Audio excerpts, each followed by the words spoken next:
بسم اللہ الرحمن الرحیم۔ السلام علیکم ورحمۃ اللہ وبرکاتہ۔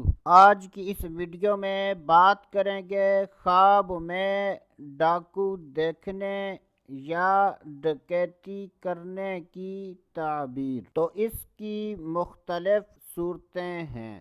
جب بھی خوابوں کی تعبیر بیان کی جائے اور اس میں مرد و عورت میں سے کسی کا ذکر نہ ہو تو اس سے مراد مرد و عورت دونوں ہیں۔ حضرت سیدنا ابن سیرین رحمۃ اللہ تعالی علیہ نے ارشاد فرمایا کہ اگر کوئی خواب میں ڈاکو دیکھتا ہے تو یہ اس بات کی دلیل ہے کہ ایسا آدمی لڑاکا ہے۔ اگر کوئی خواب میں دیکھے کہ ڈاکو نے اس سے اس کا مال چھین لیا ہے تو یہ اس بات کی دلیل ہے کہ ایسا آدمی نفع اٹھائے گا۔ اگر کوئی بیمار خواب میں ڈاکو دیکھتا ہے تو یہ اس بات کی دلیل ہے کہ ایسا بیمار بیماری سے شفا پائے گا۔ حضرت سیدنا جابر مغربی